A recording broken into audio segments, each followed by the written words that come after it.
Julien Boncé, bonjour, vous êtes le directeur de la Comédie Odéon et hier vous avez défilé avec les acteurs du monde culturel pour demander la réouverture des cinémas, des théâtres et autres lieux de divertissement. Est-ce que vous considérez qu'on a tort de prendre des mesures de prévention en cette période de Covid où il y a malheureusement de nombreux malades? Alors, je ne sais pas si on a raison ou tort de prendre des mesures de prévention. Je pense qu'on a plutôt raison globalement.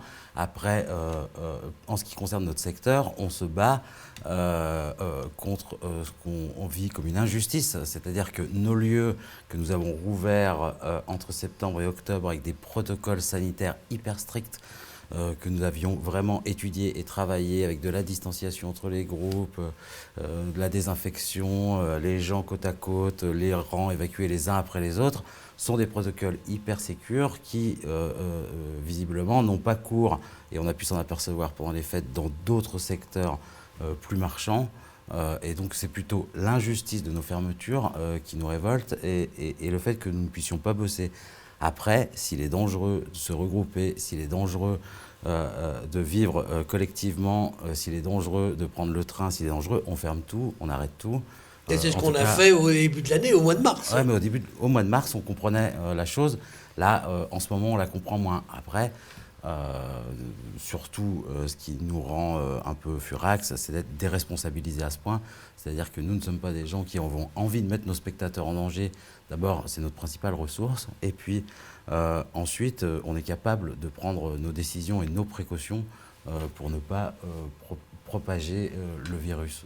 Voilà. Dites-moi, Julien Poncé, vous dites on prend des précautions, on ne comprend pas parce que d'autres n'en prennent pas, mais alors ça, ce langage-là, c'est celui que j'entends aussi du côté des restaurateurs qui dit, attendez, nous on a pris des mesures, ceci, cela, pour que les gens soient protégés, ne puissent pas se transmettre, on les a fermés quand même.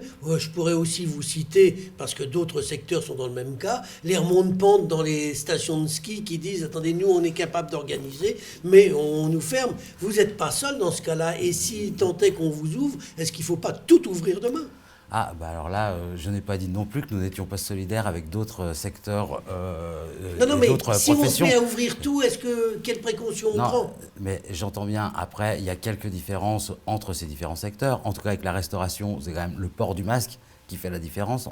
Chez nous, on n'enlève jamais le masque. Et ça, je pense que c'est une différence fondamentale et on n'est pas assis face à face. Après, voilà, on a l'impression un peu d'être des victimes collatérales. On a compris, mais à rebours, et on aurait aimé qu'on nous le dise d'abord, avant de faire croire que nos lieux étaient dangereux, que tout ce qui est ouvert après 18 heures est problématique. Si dès le départ on nous avait expliqué que le problème de nos lieux c'est qu'ils fonctionnent après 18 heures, on aurait à peu près pu entendre, saisir et comprendre. Là, on nous a dit qu'on était dangereux. On a envoyé vers le public un message qui était « il est dangereux de se rendre dans les cinémas, dans les théâtres, dans les musées ». Alors, je pense qu'il y a une part du public qui se rend bien compte de l'absurdité de cette chose, mais en même temps, je pense aussi que ça a éloigné les gens et on est, nous, d'ores et déjà, en train de se projeter dans la reprise et on souhaite que les gens reviennent au théâtre et on souhaite leur dire que ce n'est pas Mais les dangereux. gens ont envie Après, de revenir aussi. on n'en sait plus rien, on n'a plus de contact aujourd'hui. Ça fait des mois maintenant qu'on n'a plus de contact avec notre public. Ce qu'on espère, nous, aujourd'hui, c'est rouvrir le plus tôt possible, rouvrir dans des conditions qui soient correctes, effectivement, qu'on soit sorti effectivement de cette pandémie, ou en tout cas qu'on ait collectivement admis qu'on devait vivre avec pendant un certain temps et qu'on puisse travailler. Dites-moi, Julien Poncé, vous êtes en contact régulièrement avec la ministre de la Culture, Roselyne Bachelot. Alors, en dehors des promesses qu'elle fait qu'elle ne peut pas tenir, qu'est-ce qu'elle peut vous apporter? Qu'est-ce qu'elle vous a dit si vous avez contact avec elle? Je crois hier encore.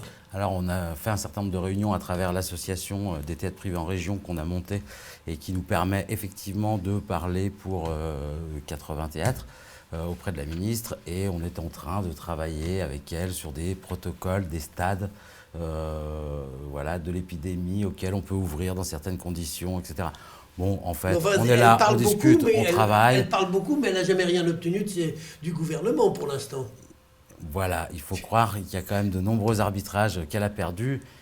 La seule chose qu'on peut dire aujourd'hui quand même, c'est que comme toutes les entreprises de France, je crois, nous sommes, enfin, ou la majorité, à peu près accompagnés financièrement pour essayer d'aller jusqu'au moment de notre réouverture.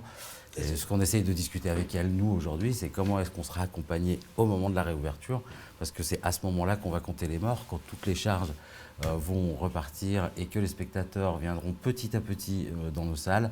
C'est là qu'on va se rendre compte qu'il y a un gros problème. Alors Julien Poncet, vous parlez des aides. Il y a eu les aides non seulement sur le plan national, mais aussi à Lyon avec une aide d'urgence de 4 millions d'euros qui a été distribuée quasiment intégralement. Est-ce que la mairie a promis d'autres aides s'il y avait besoin ? Je crois que la mairie entame là une série de discussions et d'échanges. J'ai moi-même un rendez-vous dans les jours qui viennent. J'espère que c'est pour parler de la suite de l'accompagnement et nous proposer son projet de politique culturelle territoriale dans lequel on a tous envie de s'inscrire. Julien Poncet, vous réclamez que l'on renonce à la réforme de l'assurance chômage. Alors c'est pas étonnant que les artistes soient en fait des conservateurs qui veulent surtout que rien ne change et qui refusent des réformes. Alors, parlons de la chose. Il s'agit là de parler du statut d'intermittent du spectacle. Je pense qu'en pleine crise, période dans laquelle la plupart des intermittents du spectacle dépendent de nos lieux qui sont ouverts et qui travaillent, c'est pas le moment de parler de la modification de leur statut. Déjà, attendez, les intermittents, ils sont toujours dans la rue. Dès qu'on dit qu'on va toucher au statut des intermittents, hop, ils sont dans la rue. Et parfois, ils bloquent même les manifestations nationales à la télévision, comme on s'en souvient les avoir vues. Le dernier grand mouvement intermittent, c'était en 2003, donc c'est pas tout le temps. Mais en tout cas, effectivement, c'est un statut de toute façon d'exception qui permet à des gens à la fois de travailler et à la fois sur les jours où ils ne travaillent pas. Par définition, le métier d'artiste est un métier précaire, intermittent. Donc il ne faut pas y toucher. Non, je ne dis pas qu'il ne faut pas y toucher. On peut réfléchir spécifiquement au statut d'intermittent artiste, au statut d'intermittent technicien, etc. Je dis simplement que ce statut, il est essentiel et qui convient aux employeurs, qui convient aux salariés. Il peut être à certains endroits amélioré, modifié. On peut en tout cas fustiger les abus des employeurs, notamment de la télévision ou du milieu de la presse, qui utilisent ce statut d'intermittent, j'allais dire, à des fins un peu mercantiles. Mais cependant, aujourd'hui, les intermittents qui ont obtenu cette année blanche, la plupart d'entre eux n'ont pas travaillé depuis le mois de mars dernier, n'auront pas leurs heures fin août, là où va s'arrêter leur indemnisation. Et donc, il me semble légitime, en tout cas, qu'ils s'inquiètent aujourd'hui, qu'on prolonge, en tout cas, leurs droits temporairement jusqu'à un retour de situation à la normale. Et quand nous serons à retour de situation à la normale, faites-nous vos propositions pour réformer le statut d'intermittent. Moi, je n'ai pas de proposition. Je suis simplement ce qui est dit. Ce que je souhaite, comme beaucoup de gens aujourd'hui, c'est que vos établissements puissent rouvrir, que l'on puisse aller à nouveau au théâtre, voir un spectacle de danse ou aller au cinéma. Julien Poncet, je vous remercie. Merci à vous.